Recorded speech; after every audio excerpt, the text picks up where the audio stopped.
வணக்கம். இது உங்களின் கதைச்சரம் சேனல். இன்று நாம் காணவிருப்பது கல்கி அவர்களின் சிவகாமியின் சபதம். அதிகாரம் 11. சத்யாச்சிரயன். வாதாபியை தலைநகராக கொண்டு வடக்கே நர்மதை வரையிலும் தெற்கே துங்கபத்திரை வரையிலும் பரந்து கிடந்த சாம்ராஜ்யத்தின் சக்கரவர்த்தியை பாரத நாட்டில் அந்த காலத்தில் இருந்த வீரர்களுக்குள்ளே ஒப்பற்ற மகாவீரனாகிய புலிகேசியை நேயர்கள் இப்பொழுது சந்திக்கப் போகிறார்கள். அப்படி சந்திப்பதற்கு முன்னால் அந்த வீரனின் பூர்வ சரித்திரத்தை நேயர்கள் தெரிந்து கொள்ளுதல் உபயோகமாக இருக்கும். புலிகேசியும் அவனுடைய சகோதரர்களும் சிறுவர்களாக இருந்தபோது அவர்களுடைய சிற்றப்பன் மங்களேசனுடைய கொடுமைக்கு ஆளாக நேர்ந்தது. மங்களேசனுடைய சிறையில் இருந்தவர்கள் தப்பி ஓடி வெகு காலம் அடர்ந்த காடுகளில் ஒழிந்து வாழ்ந்தார்கள். அப்படி காட்டில் வசித்த காலத்தில் அவர்கள் அனுபவித்த அளவில்லாத கஷ்டங்கள் அவர்களுடைய தேகத்தை வஜ்ர தேகமாக்கி அவர்களுடைய உள்ளத்தில் வைரம் ஏற்றி அவர்களை இணையற்ற வீர புருஷர்களாகவும் ஈவிரக்கமற்ற கடூர சித்தர்களாகவும் செய்துவிட்டன. காலம் கைகூடி வந்தபோது புலிகேசியும் காட்டை விட்டு வெளிவந்து சிற்றப்பனை எளிதில் வென்று அப்புறப்படுத்திவிட்டு வாதாபி சிங்காதனத்தில் ஏறினான். பின்னர் தன் வீர தம்பிமார் துணை கொண்டு வாதாபி ராஜ்யத்தை விஸ்தரிக்க தொடங்கினான். வடதிசையில் அவனுடைய ராஜ்யத்தை விஸ்தரித்து கொண்டு போய் நர்மதை நதிக்கரையை எட்டிய போது அவனுடைய சைனியம் உத்தர பாரதத்தின் ஏக சக்கராதிபதியாக விளங்கிய ஹர்ஷவர்தனரின் படைகளுடன் முட்ட வேண்டியதாக இருந்தது. நர்மதை நதியின் இரு கரைகளிலும் பல வருஷ காலம் போர் நடந்தது. வாதாபி படைகள் எவ்வளவோ வீரத்துடன் போர் புரிந்தும் வடநாட்டிலிருந்து மேலும் மேலும் ஹர்ஷரின் சைனியங்கள் வந்து கொண்டிருந்தபடியால் முடிவான வெற்றி காண முடியவில்லை. இந்த நிலைமையில் லட்சோப லட்சம் வீரர்கள் அடங்கிய பெரும் சைனியத்திற்கு ஹர்ஷவர்தனர் தாமே தலைமை வகித்து வருவதாக தெரிய வந்தபோது புலிகேசி மேலும் அவருடன் போராடுவது விந்திய பர்வதத்தில் முட்டிக்கொள்வதேயாகும் என்பதை உணர்ந்து சமாதானத்தை கோரினான். மகா புருஷரான ஹர்ஷவர்தனரும் அதற்கு உடனே இணங்கியதுடன் புலிகேசியின் வீர தீரங்களை பாராட்டி நர்மதைக்கு தெற்கேயுள்ள பிரதேசத்திற்கு சக்கரவர்த்தியாக அவனை அங்கீகரித்தார். பின்னர் புலிகேசியின் கவனம் தென்னாடு நோக்கி திரும்பிற்று. அவ்விதம் திரும்புவதற்கு முக்கிய காரணமாகவும் தூண்டுகோலாகவும் இருந்தவர்கள் ஜைன முனிவர்கள். புலிகேசி சிங்காதனம் ஏறுவதற்கு ஜைனர்கள் உதவி செய்த காரணத்தினால் வாதாபியில் சமண முனிவர்களுக்கு விசேஷ செல்வாக்கு ஏற்பட்டிருந்தது. அவர்களுடைய முயற்சியினாலேயே கங்கபாடி மன்னன் துர்விநீதனுடைய மகளுக்கும் புலிகேசியின் சகோதரன் விஷ்ணுவர்தனுக்கும் விவாகம் நடந்தது. காஞ்சி மகேந்திர சக்கரவர்த்தி ஜைன மதத்திலிருந்து விலகி சைவ சமயத்தை மேற்கொண்ட போது நாடெங்கும் உள்ள சமணர்களின் உள்ளம் கொதிப்பை அடைந்தது. ஏனெனில் கல்வியில் சிறந்த காஞ்சி மாநகரமானது வெகு காலமாக சமணர்களுடைய குருபீடமாக இருந்து வந்தது. காஞ்சியில் வேகவதி ஆற்றுக்கு அப்பால் இருந்த பகுதி ஜீன காஞ்சி என்று வழங்கி வந்தது. தென்பெண்ணை ஆற்றின் முகத்துவாரத்திற்கு அருகில் இருந்த பாடலிபுரம் என்னும் ஊரில் தென்னாட்டிலேயே மிக சிறந்த சமணப்பள்ளி புகழுடன் விளங்கி வந்தது. இத்தகைய பிரதேசத்தில் சமணத்தின் செல்வாக்கு தாழ்ந்து சைவம் ஓங்குவது என்பதை சமண சமய தலைவர்களால் சகிக்க கூட முடியவில்லை. இவர்களுடைய தூண்டுதலினுடனே புலிகேசியின் ஏக சக்கராதிபத்திய வெறியும் சேரவே அவ்வீர மன்னன் இதுவரையில் யாரும் கண்டும் கேட்டுமிராத பிரம்மாண்டமான சைனியத்தினுடனே தென்னாட்டின் மேல் படையெடுப்பதற்கு சித்தமானான். படையெடுப்பு சைனியம் கிளம்பிய பொழுது வெற்றி முழக்கத்தினுடனே காஞ்சியில் பிரவேசித்து மகேந்திரனுக்கு புத்தி புகட்டலாம் என்ற எண்ணத்துடன் ஜைனிய ஆசாரியர்களும் சைனியத்தினுடனே புறப்பட்டார்கள். ஆனால் தலைநகருக்கும் பாசறைக்கும் வித்தியாசம் அதிகம் என்பதையும் சக்கரவர்த்தி புலிகேசிக்கும் போர் தலைவன் புலிகேசிக்கும் மிக்க வேற்றுமை உண்டு என்பதையும் விரைவிலேயே அவர்கள் கண்டார்கள். தலைநகரிலேயே பூஜ்யபாதர் ரவிகீர்த்தி முதலிய ஜைன குருமாருக்கு சக்கரவர்த்தியை காட்டிலும் அதிகமான மரியாதை நடந்தது. போர்க்களத்திலோ அவர்களை திரும்பி பார்ப்பவர்கள் யாரும் இல்லை. அந்த குருமார் வைஜிந்தி பட்டணத்தை கொளுத்தக்கூடாது என்று சொன்னதை புலிகேசி அலட்சியம் செய்த பிறகு அவர்களுக்கு போர்க்களத்தில் இருக்கவே மனம் கொள்ளவில்லை.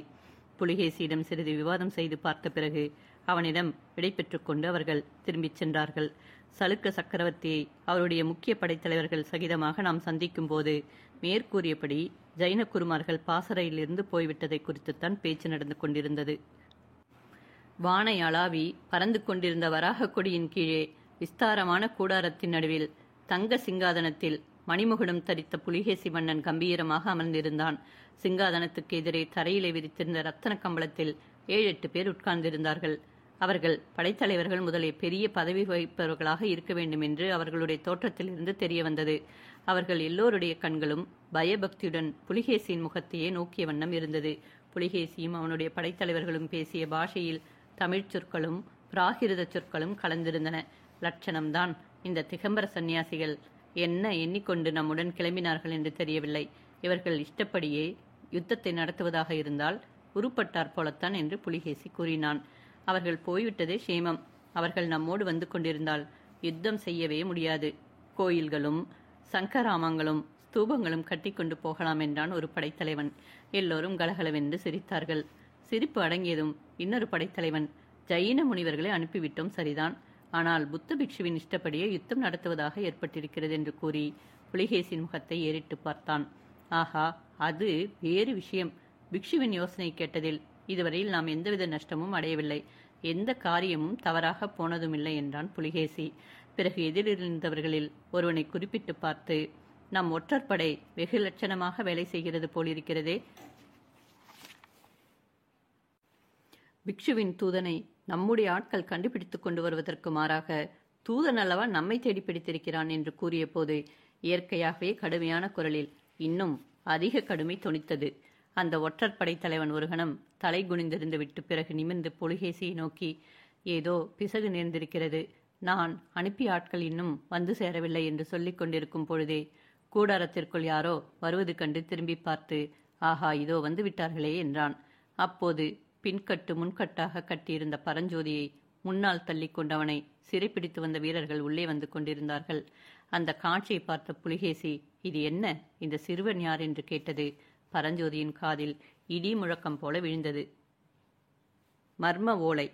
ராஜாதி ராஜனான புலிகேசி மன்னன் ஒல்லியாக உயர்ந்த ஆகிருதியும் வற்றி உலர்ந்து எலும்புகள் தெரிந்த தேகமும் உடையவனாக இருந்தான். அவனுடைய முகத்தோற்றம் இரும்பயுத்த நெஞ்சத்தையும் தயைதாட்சியனையும் இல்லாத கடூர சுபாவத்தையும் பிரதிபலித்தது. கோவை பழம் போல சிவந்து அனல் கக்கி அவனுடைய கண்களை பார்க்கும் பொழுது கழுகின் கண்களைப் போன்று தூர திருஷ்டியுடைய கண்கள் அவை என்று தோன்றியது. புலிகேசியின் முகத்தை பார்த்தது நமக்கு ஒரு கணம் திகைப்பு ஏற்படுகிறது. இந்த முகத்தை இதற்கு முன்னால் எங்கேயாவது பார்த்திருக்கிறோமா என்று. கம்பீரக்கலையுடன் கடூரம் கலந்த இந்த முகத்தையும் அறிவொளியுடன் கோபக்கனலை கலந்து வீசும் இந்த கண்களையும் வேறு எங்கேயும் பார்த்திருக்க முடியாது என்று தீர்மானிக்கிறோம். இத்தகைய முகம் வேறு யாருக்காவது இருப்பதென்றால் அது யமதர்மராஜனாகத்தான் இருக்க வேண்டும் என்று முடிவுக்கு வருகிறோம். புலிகேசியின் முன்னிலையில் கொண்டு வந்து நிறுத்தப்பட்ட பரஞ்சோதியும் அதே முடிவுக்குத்தான் வந்தான். பரஞ்சோதியை பிடித்து கொண்டு வந்த வீரர்களின் தலைவன் சத்யாச்சிரய புலிகேசிக்கு வணக்கம் செலுத்திவிட்டு வடபெண்ணை நதிக்கரையில் உள்ள பௌத்த மட தலைவர் இந்த வாலிபனை சக்கரவர்த்தியிடம் அழைத்து போகச் சொன்னதிலிருந்து நடந்தவற்றை விவரமாக கூறி வந்தான். அவன் சொல்லி முடிப்பதற்குள்ளே புலிகேசி பொறுமை இழந்தவனாக, அதெல்லாம் இருக்கட்டும், இவன் யார், எதற்காக இவனை கொண்டு வந்தீர்கள் என்று கோபக் குரலில் கர்ஜித்தான். வீரர் தலைவன் நடுங்கிய குரலில், நாகநந்தி பிக்ஷுவிடமிருந்து சத்தியாச்சிரையருக்கு ஓலை கொண்டு வந்ததாக இந்த வாலிபன் சொல்லுகிறான், இதோ அந்த ஓலை என்று கூறி பரஞ்சோதியிடமிருந்து வழியில் கைப்பற்றிய ஓலையை புலிகேசியிடம் சமர்ப்பித்தான். புலிகேசி ஓலையை பிரித்து கவனமாக படித்தான். அப்போது அவனுடைய முகத்தில் வியப்புக்கும் குழப்பத்துக்கும் அறிகுறிகள் ஏற்பட்டன. ஒரு தடவைக்கு 2 தடவை படித்த பிறகும் தெளிவு ஏற்பட்டதாக தோன்றவில்லை. அவன் ஓலையை படித்தபோது அவனுக்கு எதிரில் இருந்த படைத்தலைவர்கள் அவனுடைய முகத்தையே பார்த்த வண்ணம் இருந்தனர். பரஞ்சோதியோ சொல்ல முடியாத மனக்குழப்பத்தில் ஆழ்ந்திருந்தான்.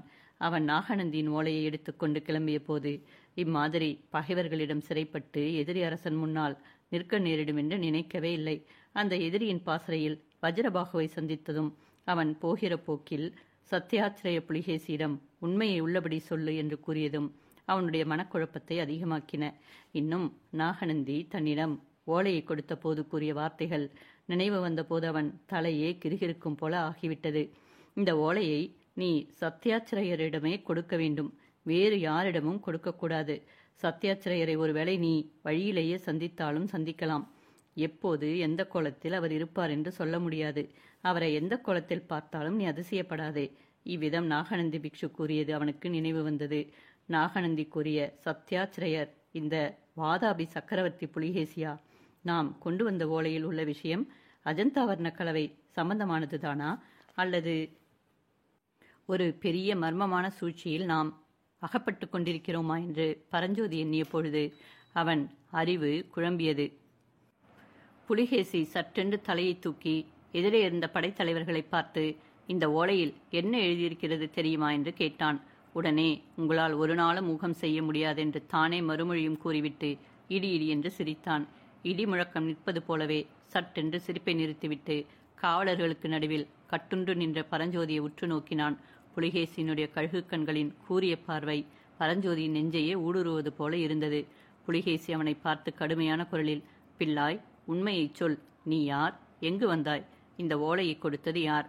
இதிலுள்ள விஷயம் இன்னதென்று உனக்கு தெரியுமா? என்று சராமாரியாக கேள்விகளை போட்டான். அந்த கேள்விகளில் ஒன்றையும் புரிந்து கொள்ள முடியாதவனாக பரஞ்சோதி மௌனம் சாதித்த வண்ணம் நின்றான். அதனால் புலிகேசியின் கோபம் கணத்துக்கு கணம் பொங்கி பெருகிற்று. அதை பார்த்த படைத்தலைவர்களில் ஒருவன், பிள்ளையாண்டான் செவிடு போலிருக்கிறது என்றான். இன்னொருவன் ஊமை என்றான்.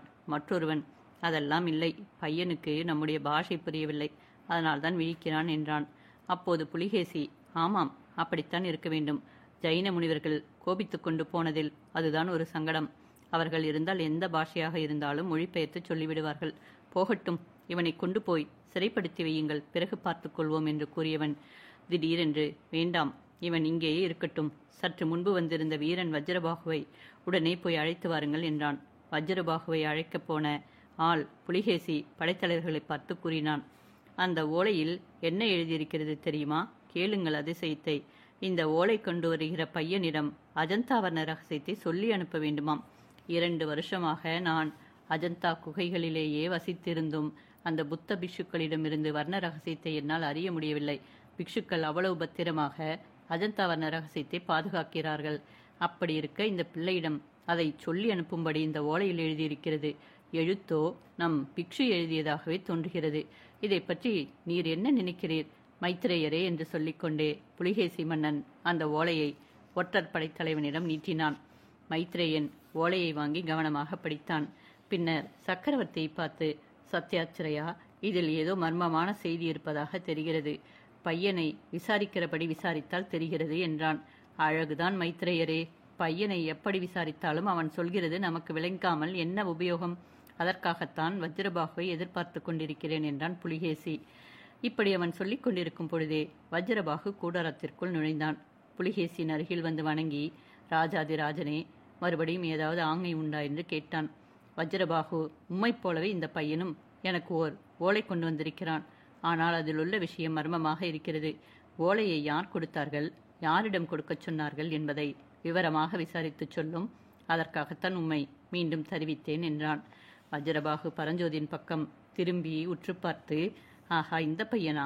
இவனை நான் முந்தா நாள் இரவு மகேந்திர மண்டபத்தில் பார்த்தேனே. இவனை பார்த்ததுமே எனக்கு சந்தேகம் உண்டாயிற்று. விசாரித்தேன். ஆனால் பையன் அமுக்கன், மறுமொழியே சொல்லவில்லை என்றான். இப்போது விசாரியும், மறுமொழி சொல்லாவிட்டால் நாம் சொல்ல செய்கிறோம் என்றான் வாதாபி அரசன்.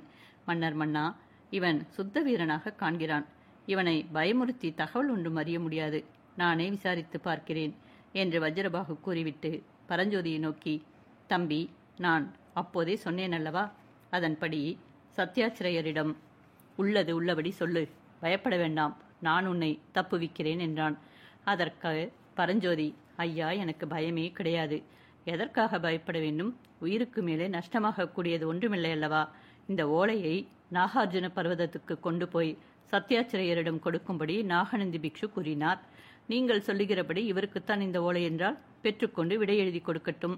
நான் எடுத்துக்கொண்டு திரும்புகிறேன். அல்லது இந்த ஓலை இவருக்கு அல்ல என்றால் ஓலையை திருப்பிக் கொடுக்கட்டும். வேறு என்ன நான் சொல்லக்கூடும் என்றான்.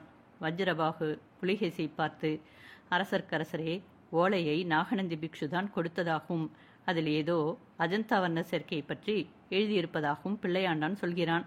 அந்த ஓலையை நான் சற்று பார்வையிடலாமா என்று கேட்டான்.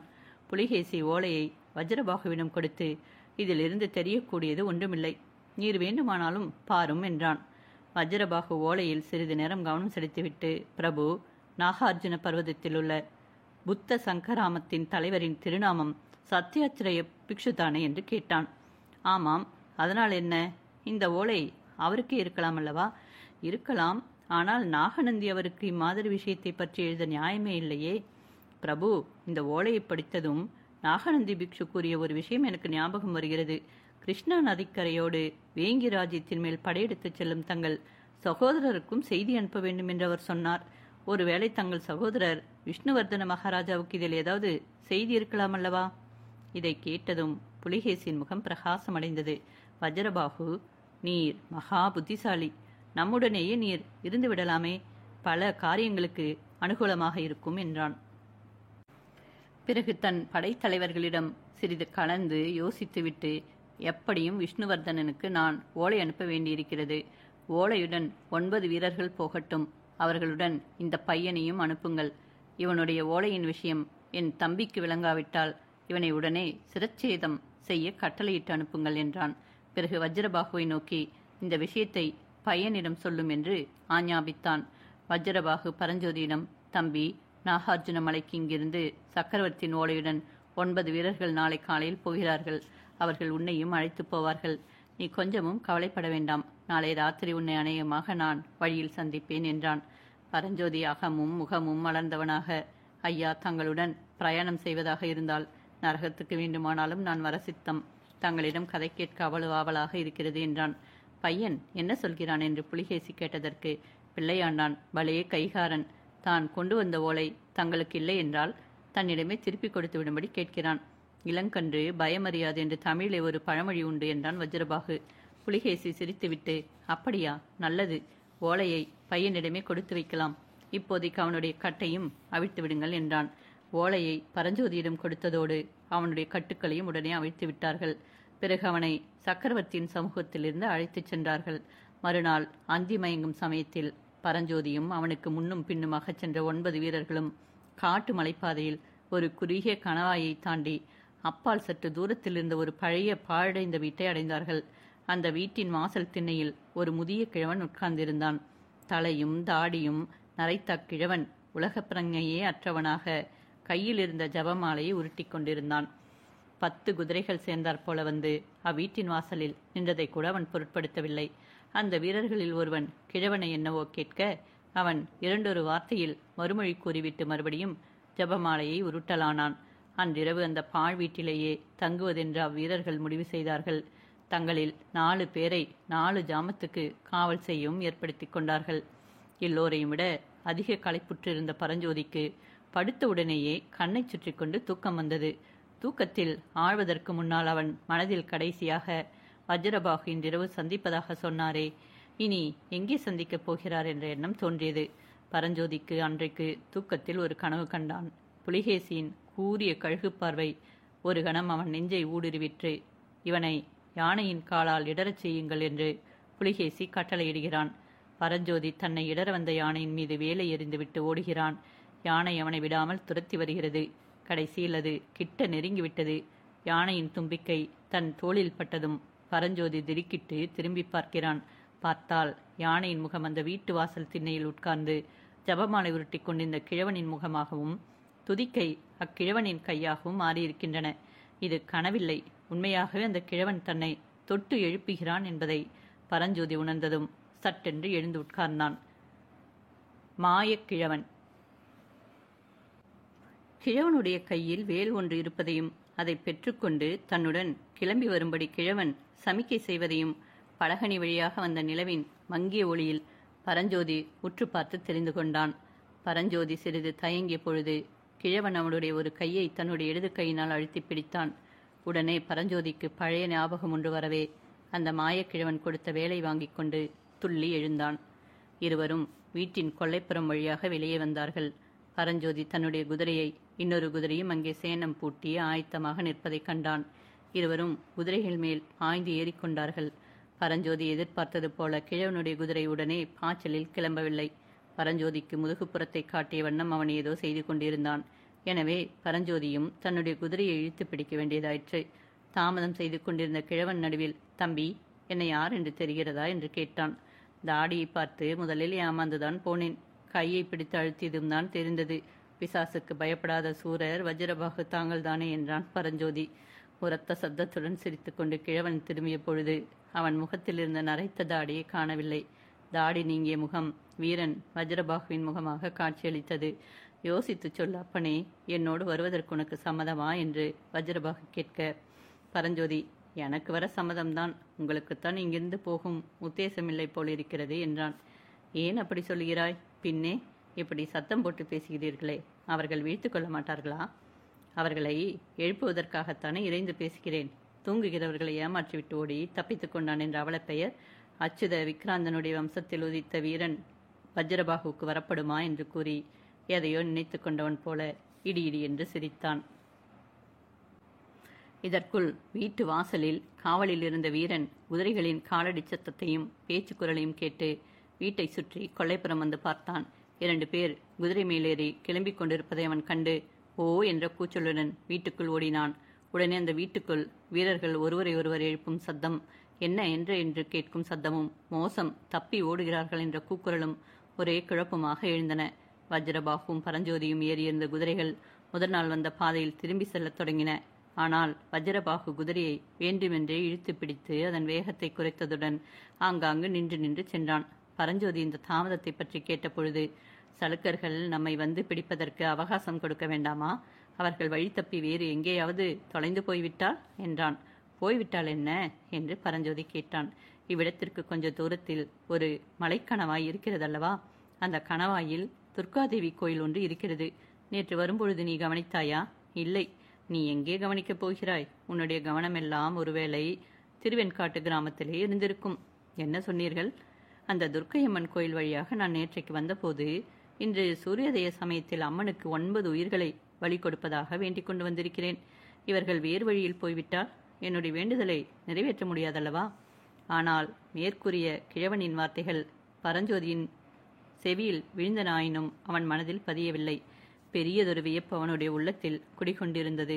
திருச்செங்காட்டங்குடியிலிருந்து அவன் கிளம்பியதிலிருந்து எத்தனையோ அதிசய சம்பவங்களை பார்த்திருக்கிறான்.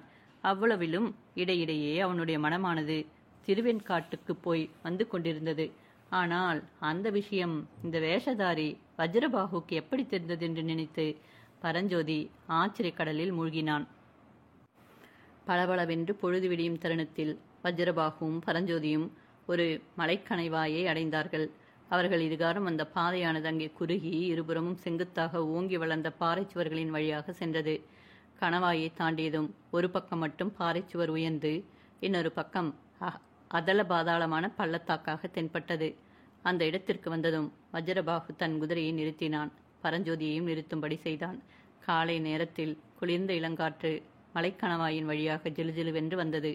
பட்சிகளின் மனோகரமான குரல் ஒளிகளுடன் தூரத்திலே குதிரைகள் வரும் காலடி சத்தம் டக் டக் டக் என்று கேட்டது. தம்பி, உன்னை மறுபடியும் கேட்கிறேன். அந்த சலுக்க வீரர்கள் வருவதற்குள்ளே தீர்மானமாக சொல்லு. உனக்கு என்னோடு வருவதற்கு இஷ்டமா என்று வஜ்ரபாகு கேட்டான். உங்களோடு தான் வந்து விட்டேனே, இனிமேல் திரும்பி போக முடியுமா? உனக்கு இஷ்டமில்லாவிட்டால் இப்பொழுது கூட நீ திரும்பி போய் அவர்களுடன் சேர்ந்து கொள்ளலாம். சேர்ந்து கொண்டு அவர்கள் போகும் இடத்திற்கு நீயும் போகலாம். அவர்கள் எங்கே போகிறார்கள்? நாகார்ஜுன மலைக்கு போவதாக நினைத்து கொண்டிருக்கிறார்கள். உண்மையில் அவர்கள் போகப் போவது யமலோகத்திற்கு. அங்கே அவர்களை அனுப்பப் போவது யார்? உனக்கு இஷ்டம் இருந்தால் நீயும் நானுமாக, இல்லாவிட்டால் நான் தனியாக. பரஞ்சோதி சிறிது யோசித்துவிட்டு, தாங்கள் எங்கே போகிறீர்கள் என்று கேட்டான். பல்லவ சைனியத்தின் பாசறைக்கு. ஆஹா, நான் நினைத்தபடிதான் என்றான் பரஞ்சோதி. உனக்கு எப்படி தெரிந்தது? நேற்றெல்லாம் யோசனை செய்ததில் தெரிந்தது. இன்னும் என்ன தெரிந்தது? தாங்கள் காஞ்சி சக்கரவர்த்தியின் ஒற்றர் என்றும் தெரிந்தது. தம்பி, உன்னை என்னவோ என்று நினைத்தேன். வெகு புத்திசாலியாக இருக்கிறாயே. ஐயா, நான் தங்களுடன் வந்தால் பல்லவ சைனியத்தில் என்னை சேர்த்துக்கொள்வார்களா என்று கேட்டான் பரஞ்சோதி. கட்டாயம் சேர்த்துக்கொள்வார்கள். கரும்பு தின்ன கூலியா? உன்னை போன்ற வீரனை பெற பல்லவ சைனியம் கொடுத்து வைத்திருக்க வேண்டுமே என்றான் வஜ்ரபாகு. பரஞ்சோதி இதற்கு மறுமொழி கூறவில்லை. சிறிது நேர மௌனத்திற்கு பிறகு, அப்பனே, என்ன யோசிக்கிறாய் என்று வஜ்ரபாகு கேட்டான். என்னிடம் உள்ள ஓலையை என்ன செய்வது என்றுதான். அதோ தெரிகிற பள்ளத்தாக்கிலே ஓடுகிற தண்ணீரிலே போடு. அதனால் இனிமேல் பிரயோஜனம் ஒன்றுமில்லை. நாகநந்தியும் ஆயனரும் எவ்வளவு ஏமாற்றமடைவார்கள். ஆம், நாகநந்தி பெரிய ஏமாற்றம்தான் அடைவார் என்று கூறிவிட்டு வஜ்ரபாகு கலகலவென்று சிரித்தான். ஏன் சிரிக்கிறீர்கள்? இப்படிப்பட்ட கும்பகர்ணனாக பார்த்து அந்த புத்த பிக்ஷு ஓலையை கொடுத்தாரே என்றுதான். ஐயா, தயவு செய்து என்னை மன்னியுங்கள். நான் இப்படியே நாகார்ஜுன மலைக்கு போய் நாகநந்தின் ஓலையை கொடுத்துவிட்டு பின்னர் பல்லவ சைனியத்தின் பாசறைக்கு வருகிறேன். வீண் வேலை அப்பனே. நாகநந்தி உன்னிடம் கொடுத்த வேலை அக்னிக்கு அர்ப்பணமாகிவிட்டது. என்ன சொன்னீர்கள்? நாகநந்தியின் ஓலை தீயில் எரிந்து போய்விட்டது என்றேன். இதோ என்னிடம் இருக்கிறதே, அது நான் எழுதி வைத்த ஓலை தம்பி. என்னுடைய சந்தேகம் சரிதான் என்று பரஞ்சோதி கூறி ஓலைச்சுருளை எடுத்து வீசி பள்ளத்தாக்கில் எறிந்தான். அன்றிரவு தீபத்தில் மயக்க மருந்து சேர்த்து என்னை தூங்க வைத்து விட்டுத்தானே ஓலை எடுத்தீர்கள் என்று கேட்டான். உன்னுடைய வேலின் முனையைப் போல உன் அறிவும் கூர்மையாகத்தான் இருக்கிறது என்றான் வஜ்ரபாகு. வஜ்ரபாகுவை ஆச்சரியமும் பக்தியும் ததும்பிய கண்களினால் பரஞ்சோதி பார்த்து, ஐயா, நாகநந்தியனிடம் அனுப்பிய ஓலையில் என்ன எழுதியிருந்தது என்று கேட்டான். புலிகேசியை காஞ்சி மாநகருக்கு உடனே வந்து தென்னாட்டின் ஏக சக்கராதிபதியாக முடிசூட்டி கொள்ளும்படி எழுதியிருந்தது. அடடா, அப்படிப்பட்ட துரோகமான ஓலையா நான் எடுத்துக்கொண்டு வந்தேன். ஐயோ, என்ன மூடத்தனம் என்று புலம்பினான் பரஞ்சோதி. போனதை பற்றி அப்புறம் வருத்தப்படலாம். இதோ சலுக்கு வீரர்கள் யமனுலகம் போக அதிவேகமாக வருகிறார்கள். நீ என்ன செய்ய போகிறாய் என்று வஜ்ரபாகு கேட்டான். தங்கள் விருப்பம் எப்படியோ அப்படி. சரி, இந்த கணவாயின் இருபக்கமும் நாம் இருவருமாக நிற்கலாம். முதலில் வருகிறவன் மார்பில் உன்னிடமுள்ள ஈட்டியை பிரயோகம் செய். அப்புறம் இந்த வாளை வைத்துக்கொண்டு உன்னால் முடிந்த வரையில் பார் என்று வஜ்ரபாகு கூறி தான் வைத்திருந்த 2 வாள்களில் ஒன்றை கொடுத்தான். பரஞ்சோதி ஆர்வத்துடன் அந்த வாளை வாங்கிக் கொண்டு தன்னுடைய கன்னி போருக்கு ஆயத்தமாக நின்றான். மலைக்கணவாய். சூரியன் உதயமாகி 2 நாழிகை பொழுதான பொழுது அந்த மலைக்கணவாய் பிரதேசம் கோரமான ரணகலமாக காட்சியளித்தது. இளம் கதிரவனின் செங்கிரணங்கள் பாறையில் ஆங்காங்கு தோய்த்திருந்த கரும் இரத்தத்தில் படிந்து ரணகலத்தின் கோரத்தை மிகுதிப்படுத்தி காட்டின. கால் கை விட்டுண்டும் தலைப்பிழந்தும் தேகத்தில் பல இடங்களில் படுகாயம் பட்டும் உயிரிழந்த 9 வீரர்களின் பிரேதங்கள் அந்த கணவாய் பாதையிலே கிடந்தன. அப்படி கிடந்த உடல்கள் இடையே வஜ்ரபாகு சஞ்சரித்துக் கொண்டிருந்தான்.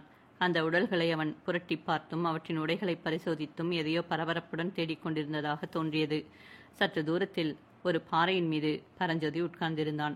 அவன் முகத்தில் மிகுந்த சோர்வும் அருவருப்பும் குடிகொண்டிருந்தன. கையிலே வாளை பிடித்து ஊன்றிக்கொண்டிருந்தான். பக்கத்திலே ரத்தம் தோய்ந்த வேல் கிடந்தது. சற்று முன்னால் நிகழ்ந்த கொடுமையான ஒரு சம்பவம் பரஞ்சோதியின் மனக்கண் முன்னால் நின்றது. சலுக்கு வீரர்களில் 3 பேரை பரஞ்சோதியும் 5 பேரை வஜ்ரபாகும் யமனுலகுக்கு அனுப்பினார்கள். அவர்களுக்கு சற்று தூரத்திலேயே நின்ற 9வது வீரன் சண்டையிடாமல் குதிரையை திருப்பிவிட்டு கொண்டு ஓட பார்த்தான். அப்போது வஜ்ரபாகு வேலை ஏறிய அது ஓடுகிறவன் முதுகில் போய் பாய்ந்தது. அவனும் செத்து விழுந்தான். அதுவரையில் வஜ்ரபாகுவை அசகாய சூரத்தனத்தை பார்த்து பார்த்து வீழ்ந்து கொண்டிருந்த பரஞ்சோதிக்கு இதை பார்த்ததும் பெரும் வெறுப்பு உண்டாயிற்று. ஓடுகிறவன் முதுகில் வேல் எறிவதும் ஒரு வீரமா என்று வஜ்ரபாகு அவன் மனம் இகழத் தொடங்கியது. திடீரென்று ஹா என்ற சத்தத்தை கேட்டு பரஞ்சோதி திரும்பி பார்த்தபோது வஜ்ரபாகு ஓர் ஓலையை கையில் வைத்துக்கொண்டு படிப்பதை கண்டான். பிறகு வஜ்ரபாகு விரைந்து வந்து பரஞ்சோதி உட்கார்ந்திருந்த பாறைக்கு பக்கத்தில் நின்ற தன் குதிரை மீது ஏறிக்கொண்டான். பரஞ்சோதி இன்னும் எழுந்திராமல் உட்கார்ந்திருப்பதைக் கண்டு, தம்பி, நீ வரப்போவதில்லையா என்று கேட்டான். பரஞ்சோதி ஆசாபங்கமும் அருவருப்பும் நிறைந்த கண்களினால் ஒரு தடவை வஜ்ரபாகுவை பார்த்துவிட்டு மறுபடியும் முன்போல தலையை குனிந்து கொண்டான். வஜ்ரபாகு குதிரையுடன் பரஞ்சோதியின் அருகில் வந்து, அப்பனே, கை தேர்ந்த வீரனைப் போல நீ சண்டையிட்டாய். லாகவத்துடன் போர் புரிந்து 3 ராட்சச சலுக்கர்களை கொன்றாய். உன்னை பல்லவ சைனியத்தின் குதிரைப்படை தலைவனாக ஆக்க வேண்டும் என்று பல்லவ சேனாதிபதியிடம் சொல்ல எண்ணியிருக்கிறேன். இத்தகைய சோர்வும் சோகமும் உன்னை இப்பொழுது பிடித்ததன் காரணம் என்ன என்று கேட்டான். பரஞ்சோதி மறுமொழி சொல்லாமலும் தலை நிமிர்ந்து பார்க்காமலும் இருந்தான். வஜ்ரபாகுவின் முகத்தையே பார்க்க விரும்பாதவன் போல கிழக்கே மலைக்கு மேலே சூரியன் தகதகவென்று ஒளி வீசி சுழன்று கொண்டிருந்த திசையை நோக்கினான். வஜ்ரபாகு குதிரையை இன்னும் கொஞ்சம் பரஞ்சோதியின் அருகில் செலுத்திக் கொண்டு கூறினான், தம்பி, உன்னை இந்த நிலையில் பார்த்தால் எனக்கு யாருடைய ஞாபகம் வருகிறது தெரியுமா? குருஷேத்திர போர்க்களத்தில் 2 தரப்பு சைனியங்களும் வந்து யுத்தத்துக்கு ஆயத்தமாக நின்றன. யுத்தம் ஆரம்பிக்க வேண்டிய சமயத்தில் அர்ஜுனன் வில்லை தேர்தட்டில் போட்டுவிட்டு, எனக்கு ராஜ்யமும் வேண்டாம், ஒன்றும் வேண்டாம், என்னால் யுத்தம் செய்ய முடியாது என்று சோகமடைந்து விழுந்தான். உன்னை இப்பொழுது பார்த்தால் அந்த அர்ஜுனனைப் போலவே இருக்கிறது. அர்ஜுனன் என்ற பெயர் காதில் விழுந்தவுடனேயே பரஞ்சோதி வஜ்ரபாகுவை நோக்கினான். அவனுடைய கண்களில் சோர்வு நீங்கி ஒரு புதிய ஒளிச்சுடர் விட்டது. வஜ்ரபாகு நிறுத்தியதும், அப்புறம் என்ன நடந்தது என்று ஆர்வத்துடன் கேட்டான். நல்ல வேளையாக அர்ஜுனனுக்கு கிருஷ்ண பகவான் ரதசாரதியாக அமைந்திருந்தார். பரமாத்மா அர்ஜுனனை பார்த்து, அர்ஜுனா, எழுந்திரு, நீ ஆண் பிள்ளை, சத்திரியன், யுத்தம் செய்வது உன் தர்மம், கையிலே வில்லையெடு என்றார். இந்த மாதிரி இன்னும் 18 அத்தியாயம் உபதேசம் செய்தார். அதனால் அர்ஜுனனுடைய சோர்வு நீங்கி மறுபடியும் ஊக்கம் பிறந்தது என்று சொல்லி வஜ்ரபாகு நிறுத்தினான். பிறகு என்று பரஞ்சோதி கேட்டான். பிறகு என்ன? அர்ஜுனன் காண்டிபத்தை கையில் எடுத்து நானேற்றி டங்காரம் செய்தான். கிருஷ்ண பகவான் பாஞ்சஜன்யம் என்கிற சங்கை எடுத்து பூம் பூம் என்று ஊதினார். உடனே மகாபாரத யுத்தம் ஆரம்பமாயிற்று. யுத்தம் எப்படி நடந்தது என்றான் பரஞ்சோதி. லட்சணம்தான். இங்கே நான் உட்கார்ந்து உனக்கு பாரத யுத்த கதை சொல்லிக் கொண்டிருந்தால் இப்பொழுது நடக்க வேண்டிய யுத்தம் என்ன ஆகிறது என்று சொல்லிவிட்டு வஜ்ரபாகு தன்னுடைய குதிரையை திருப்பிக் கொண்டு அந்த மலைப்பாதையின் மேலே போகத் தொடங்கினான். பரஞ்சோதி துள்ளி எழுந்து வேலையும் வாளையும் எடுத்துக்கொண்டு தன் குதிரையின் மீது தாவி ஏறினான். விரைவில் அவன் வஜ்ரபாகுவின் அருகில் போய் சேர்ந்தான். வஜ்ரபாகு திரும்பி பார்த்து, தம்பி, வந்து விட்டாயா? உன் முகத்தை பார்த்தால் என்னோடு சண்டை பிடிக்க வந்தவன் மாதிரி தோன்றுகிறது, அப்படித்தானே என்றான். பயப்படாதீர்கள், அப்படி நான் உங்களோடு சண்டை செய்ய வந்திருந்தாலும் பின்னால் இருந்து முதுகில் குத்திவிட மாட்டேன். முன்னால் வந்துதான் சண்டையிடுவேன். போர்க்களத்திலிருந்து ஓடும் எதிரியின் முதுகில் வேலை எறிந்து கொள்ளும் தைரியம் எனக்கு கிடையாது என்று பரஞ்சோதி கசாப்பான குரலில் கூறினான். வஜ்ரபாகு சற்று மௌனமாக இருந்துவிட்டு, அப்பனே, ஓடி தப்ப முயன்றவனை நான் வேல் எறிந்து கொன்றிராவிட்டால் என்ன நேரும் தெரியுமா என்றான். என்னதான் நேர்ந்துவிடும்? நாம் பார்த்த மாபெரும் வாதாபி சைனியம் 1 மாதத்திற்குள்ளாக காஞ்சி நகரின் வாசலுக்கு வந்து சேர்ந்துவிடும். வைஜெயந்தி பட்டணத்துக்கு என்ன கதி நேர்ந்ததென்று சொன்னேன் அல்லவா?